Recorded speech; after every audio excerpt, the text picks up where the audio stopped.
우리나라에는 국어기본법이란 게 있습니다. 여기 3조에 보면 한글이란 국어를 표기하는 우리의 고유 문자를 말한다 라고 규정이 되어 있습니다. 한마디로 한글 전용 정책입니다. 이 법을 바탕으로 해서 지금 교과서에는 한자 혼용이 금지되어 있는 거고요. 또 초중고등학교 필수 교육에서도 한자가 배제된 겁니다. 공문서에도 한자를 쓸 수가 없는 거죠. 그런데 이 국어기본법 3조가 위헌이라는 헌법 소원이 제기가 됐고 4년 만인 오는 12일, 그러니까 내일 모레 헌법재판소에서 첫 공개 변론이 열립니다. 자, 뉴스쇼에서 헌재 공개 변론을 이틀 앞당겨 보죠. 양쪽 소개합니다.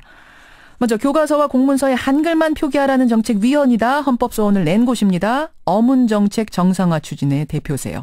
심재기 서울대 국문과 명예교수 나와 계십니다. 심 교수님 안녕하세요. 네, 안녕하세요. 예, 이어서 국어기본법의 한글 전용 정책은 합헌이다. 즉 한글만 표기하도록 한 정책 문제 없다라고 주장하는 곳 한글문화연대 이건변 대표님 나와 계시죠? 네, 안녕하세요. 예. 이건변입니다. 먼저 심재기 교수님. 네. 국어기본법의 한글 전용 정책 이게 어떤 점에서 위헌이라고 생각하시는 겁니까? 네, 아까 사회자께서 처음에 읽으신 대로 예. 국어기본법 제3조 2항에서 한글이라 함은 국어를 표기하는 우리의 고유 문자를 말한다라고 한 규정만으로는 예. 우리 한국어를 표기하는데 부족하고 전통적으로 써온 한자도 우리 문자라고 하는 말이 있어야만 된다고 해서 위헌 소청을 낸 것입니다. 물론 13조에도 공문서에 한자 쓰기를 아주 극도로 제한하고 외국 문자로 취급을 했기 때문에 그거는 부당하다. 그래서 가령 우리 서울이 불문헌법상으로 수도라는 거는 아는데 헌법 속에 서울을 수도로 한다는 규정이 없잖아요.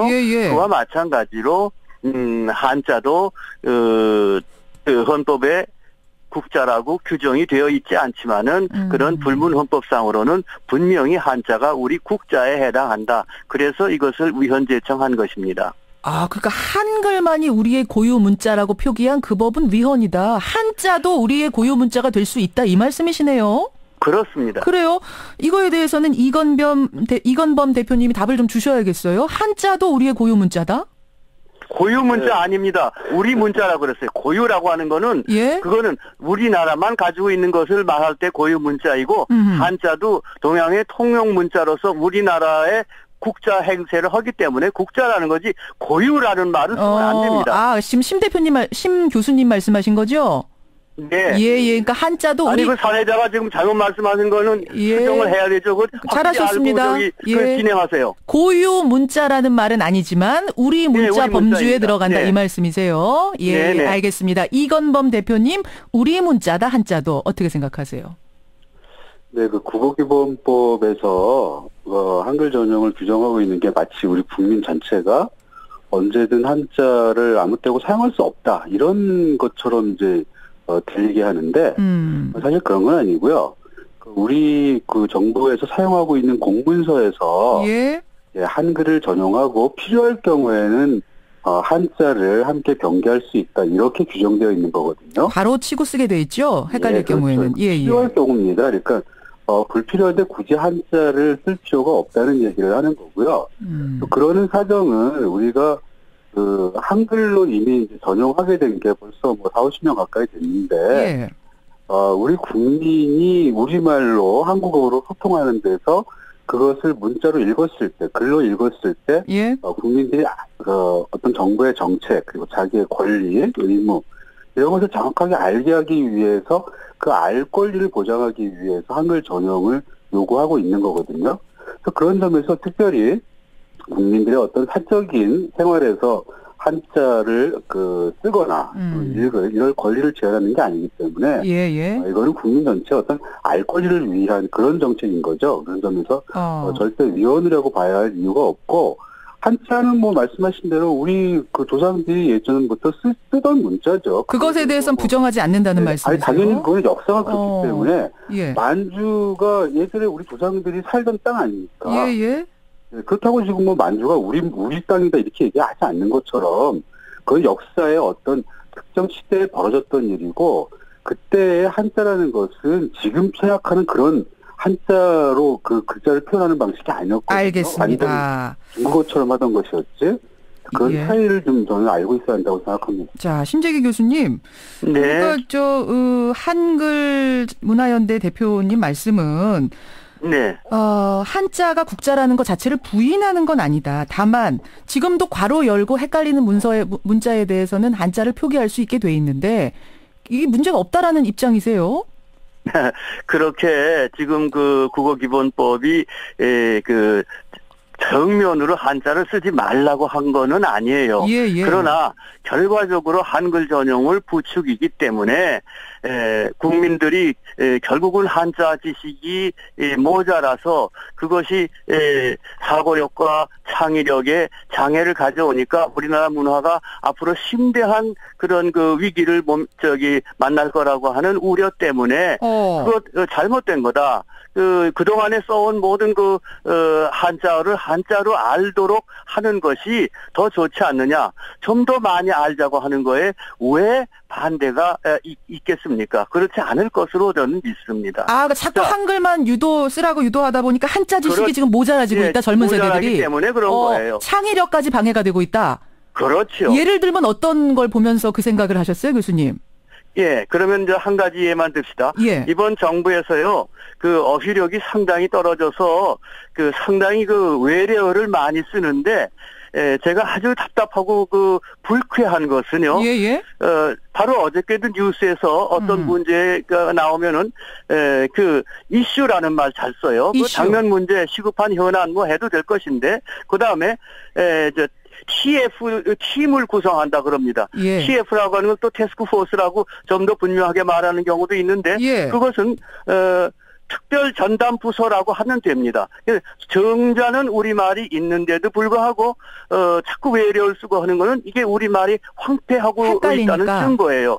예, 왜 광고에서 그것은 탁월한 결정, 좋은 선택하면 될 것 구초 있어 합니까? 자, 그럼 교수님 여기서 정리를 문제가 됩니다. 해야 될 것이 그러면 탁월한 결정이란 말을 교수님은 한자로 써야 된다 이렇게 생각을 하시는 거예요? 한자 표기로? 아니죠. 그건 아니고. 일단 그런 말을 어휘가 빈곤해지니까 자꾸만 영어도 쓰게 되고 그래서 우리말이 황폐하다는 것이고 그런 말씀이세요. 또 이제 한자 할 때는 예컨대 말이죠. 예. 국어기본법의 제1장 제1조 목적을 보면은 모두 띄어쓰기로 되어 있는 게 26개의 낱말로 되어 있습니다. 예. 그중에 마련하다, 삶, 이바지, 한다 정도의 5개 낱말을 빼놓고는 전부가 한자어입니다. 알겠습니다. 그 한자어를 구체적으로 한자를 알았을 때 사람들이 더욱 분명하게 이해되는 것이지 한자 모르고 한글만 읽어가지고는 부족하게 느껴진다 그런 얘기입니다. 자, 이거에 대해서는 이 대표님 한글문화연대 답 주세요. 그러니까 한자 지식이 점점 모자라지니까 창의력도 부족해진다. 어떻게 생각하세요? 저는 정말 좀 어이가 없는데요. 사람들 영어를 남용하는 거는 사실 영어가 너무 물밀듯이 들어오고 또 세계화 추세 속에서 어떤 영어의 힘이 강해지니까 그런 현상이 생기는 거지. 그 낱말을 모르기 때문에 지금 영어를 사용하고 있다. 이거는 제가 보기에는 아닌 것 같습니다. 오히려 우리의 어떤 지금 이제 청구하신 분들은 위헌심판 청구하신 분들은 한자 지식이 모자라기 때문에 우리 젊은이들, 한글 세대 이런 사람들의 어떤 낱말 지식이나 문해력이 엄청 떨어졌다. 그러니까 글을 읽어도 그 내용을 모른다. 이렇게 주장을 하시거든요. 예. 사실과는 정말 다른 얘기입니다. 근거가 일단 없어요. 그러니까 뭐냐면 문해력이 떨어졌다라고 주장하시려면 어떤 숫자를 제시를 하셔야 된단 말이에요. 근데 제가 알기로 경제협력개발기구에서 만 15세 학생들 대상으로 늘 읽기 평가를 해요. 예, 피사라고 이제 보통 국제학업 성취도 평가라는 건데, 거기에서 우리나라 학생들이 지금 2000년에는 6위였지만, 2003년, 2006년, 2009년, 3년마다 한 번씩 하는 거에서 계속 1위를 하고 있거든요. 그래요? 예, 그리고 국제 성인 역량 평가, 즉 성인들 쪽에서도 청년층에서는 문해력이 3, 4위 정도 수준으로 세계적으로 굉장히 높은 수준입니다. 이걸 갖다가 왜 자꾸 그렇게 저는 영어 남용에 당연히 저도 반대합니다. 그리고 아까 신재기 선생님 말씀하신 것처럼 왜 그 탁월한 결정이라고 해야 될 걸 굿초이스라고 하냐. 당연히 맞는 말이죠. 문제 제기하지만 그 이유가 한자를 안 쓰기 때문이다라는 데는 동의 못 하시겠다는. 그건 아니라는 거죠. 그리고 오히려 영어를 남용하고 거기다가 한자까지 표기하게 되면 국민들의 어떤 국어 감수성은 더 약해지겠죠. 더 약해질 거다. 영어 남용도 더 심해질 수도 있고 그것까지 저는 그건 좀 이상하다고 생각합니다. 제가 이야기를 조금 돌려보겠습니다. 시간이 많지 않아서요. 지금 이 논의에서 굉장히 중요한 부분이 아이들 교육에 연관된 문제입니다. 양측 모두 교육적인 측면에서 보더라도 우리 쪽 주장이 맞다 이렇게 주장을 하고 계시는데 이 대표님 한글문화연대 이게 지금 교육적으로 볼 때 한자가 병기가 되고 한자 사용을 부추기게 되면 굉장히 교육적으로 문제가 심각할 거라고 보고 계신다고요? 병기가 아니라 지금 말씀하신 건 혼용인데요. 지금 병이라는 거는 괄호 옆에다 그 한자를 쓰는 거고 청구인들께서 이제 요구하는 거는 한자를 혼용하자는 아예 겁니다. 혼용하자 가로치고 쓰는 정도가 아니라 그렇죠. 우리 한글로 써놓지 않고 그냥 한자만 쓰자는 말씀이신데 교과서에 그럼 결국은 이제 우리가 일본처럼 어떤 이중 문자 생활을 해야 되는 겁니다. 이중 생활을 해야 되는 건데 그럴 필요가 있다면 그렇게 하겠죠. 그게 공부에 좋다면 그렇게 하겠죠. 근데 그게 아니라 지금 현재 한글 전형으로 하고 있더라도 아이들이 공부하는 데 문제가 되는 건 아니거든요. 아이들 교육에 문제 없다. 그리고 그거는 교과서가 지난 1945년 해방 이후로 지금까지 한글 전형 중심으로 왔고 그 1960년대 중반에 잠깐 국하면 혼용이 된 적이 있었지만 꾸준히 한글 전형으로 왔고 그 덕분으로 우리나라의 어떤 경제 성장이나 민주주의의 발전이나 이런 거에서 국민들이 정확하게 읽고 이해하고 거기에 따라서 자기가 해야 할 일 그리고 권리 어떤 정치를 해야 되는가 이런 것까지 전부 다 자기들이 판단할 수 있는 그런 상황까지 왔거든요. 이 대표님 이대로 만약 한자 혼용 정책이 교과서에서 이제 씌워질 경우에는 교육비 부담 같은 게 많이 늘어날 거라고 생각하세요? 당연하죠. 지금 저는 만약에 한자가 그렇게 중요하고 아이들이 한자를 모르면 한자어의 뜻을 모른다 이렇게 된다면 중고등학생들이 한자 사교육을 엄청나게 하지 않겠습니까? 자, 여기까지 일단 말씀 듣겠습니다. 그런데 중고등학생들 한자 사교육 안 하거든요. 심 교수님 어떻게 생각하세요? 교육비 부담 굉장히 늘어날 거고 한글만 써도 문제 없다. 이 부분에 대해서 답변 주십시오. 저는 한글 전용만을 주장하는 분들의 생각을 한글 전용을 해서 가능한 범위가 얼마든지 있으니까 그거를 반대하는 것은 아닙니다. 그런데 궁극적으로는 넓게 보고 깊이 생각하는 그런 지성의 결여가 그 한자 지식의 부족으로 말미암아 여러 군데서 드러나요. 전무 분야에 조금만 들어가도 모르는 말을 투성이가 되고 그래서 전공 가령 1970년대 이전에 나온 각 분야의 전공 서적을 읽으려면은 이제는 한자 있는 거는 학생들이 기피하고 모르게 됩니다. 지금 실제로 시장에서 그 사교육 시설이 늘어나고 그러는 거는 사실은 필요에 의해서 생기는 거예요. 한자 사교육 열기가 부는 건 필요에 의해서 그런 거다? 필요에 의해서 생기는. 그러니까 정책이 이렇게 바뀔까 봐 그러는 건 아니고. 것도 마찬가지입니다. 그래서 오히려 공교육에서 한자를 흡수함으로써 사교육을 줄일 수 있다고 저는 생각을 해요. 오히려. 그렇게 보세요. 이 대표님, 오히려 초등학교에서부터 한자 배우면은 사교육 줄어들 거라는 건데요.